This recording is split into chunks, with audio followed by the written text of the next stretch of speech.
Dinamika hubungan antara Jokowi dengan PDIP tampaknya sudah sulit untuk dikembalikan menjadi baik.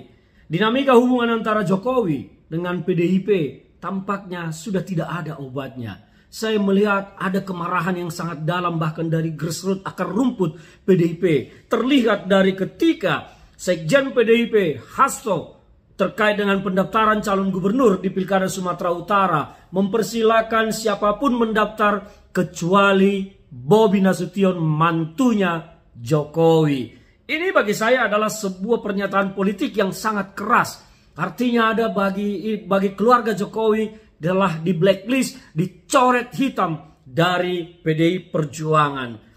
Ini adalah sebuah gambaran bagaimana ke depan ini permainan politik antara PDI Perjuangan dan Jokowi pasti akan terus terjadi. Dan yang tidak dipahami dan tidak disadari oleh Jokowi bahwa PDI Perjuangan adalah sebuah kekuatan politik yang eksis dari puluhan tahun. PDI Perjuangan adalah sebuah kekuatan politik yang tidak pernah kalah dan tunduk kepada kekuasaan apapun. PDI Perjuangan adalah sebuah kekuatan politik yang telah berhasil dan tidak gagal dalam misinya menjadi partai besar.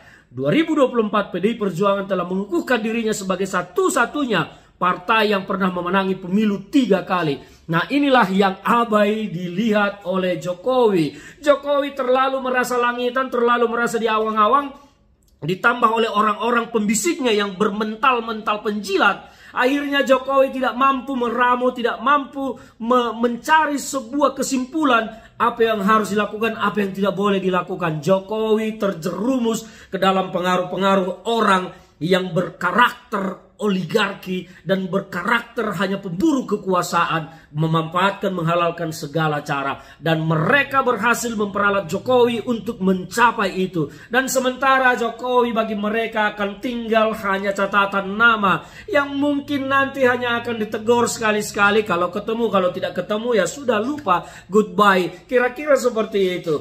Nah, ini apa yang akan dilakukan oleh PDIP ke depan terhadap Jokowi dan dinasti politiknya, terhadap Kaesang, terhadap Gibran, terhadap Bobi? Apakah mereka juga akan merasakan bagaimana, saya harus mengatakan dalam kata, balas dendam politik? Apakah dinasti politik Jokowi ini akan merasakan balas dendam politik dari PDI Perjuangan? Karena akar rumput pun sangat marah. Bagaimana akar rumput PDI Perjuangan di Sumatera Utara menolak yang namanya Bobi, sehingga gencar sekarang roadshow ke Golkar seolah-olah sudah paling Golkar daripada teman-teman Golkar yang sudah lama di sana berjuang, paling Golkar daripada tokoh-tokoh elit Golkar, paling merasa Golkar daripada orang-orang yang sudah lama berada di Golkar sendiri.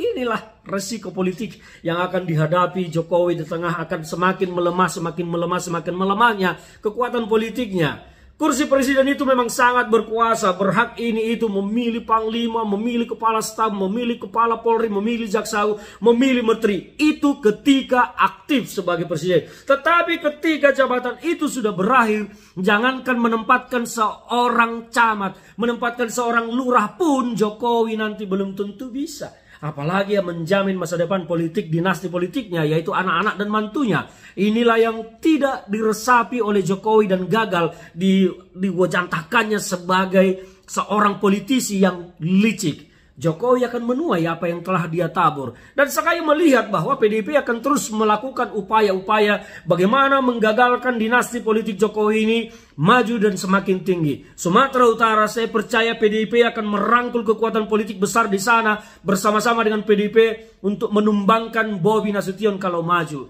Demikian juga Kaesang. Kalaupun Kaesang akan berpotensi maju sebagai calon kepala daerah dimanapun, saya percaya PDIP akan melakukan upaya keras untuk mengganjal, menghancurkan itu.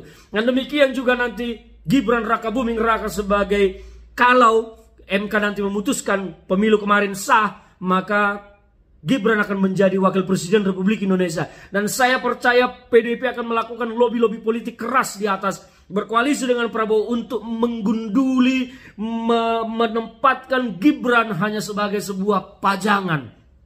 Bayangkan, sebagai pajangan. Saya percaya Gibran hanya akan ditempatkan nanti di IKN sana, dikasih kantor di sana. Ya, jadi semacam kepala proyek, itu pun proyek yang gagal karena IKN ini tidak akan bisa berjalan. taruhan sama saya, IKN ini tidak akan pernah bisa berjalan karena menyedot APBN luar biasa besar dan tidak mungkin APBN akan dialokasikan ke sana. Berharap investasi, investor. Siapa investor yang mau datang ke sebuah daerah menanamkan investasi nilai ratusan miliar atau bahkan triliunan dengan masa depan yang tidak jelas? Hanya orang bodoh nanti yang akan mau masuk menginvestasikan uang triliunan ke daerah, ke wilayah yang tidak jelas nasib masa depannya. Jokowi gagal meresapi ini. Jokowi berpikir bahwa 5 tahun kemarin IKN ini akan jadi sejak direncanakan. Dia terus menggenjot, bahkan berkali-kali bicara dulu 2024 IKN sudah harus begini, sudah harus operasi, bla bla bla segala macam. Faktanya sampai sekarang nol besar. Inilah yang tidak diresapi dan tidak dipahami Jokowi.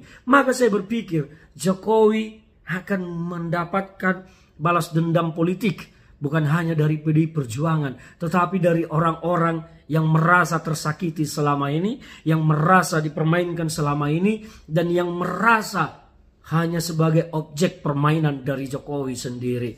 Jokowi, dalam politik itu tidak ada kawan setia, yang ada adalah kepentingan abadi. Mereka akan berkawan ketika ada yang bisa diambil dan akan ditinggalkan setelah tidak ada. Maka Jokowi ditemani oleh mereka kemarin hanya karena Jokowi masih presiden. Setelah ini Jokowi akan dilupakan, ditinggalkan sebagai sebuah nama dalam catatan pinggir, catatan harian mereka. Karena apa? Mereka itu masih akan eksis di kancah politik nasional sebagai ketua umum partai yang mengoperasikan politik di negara kita.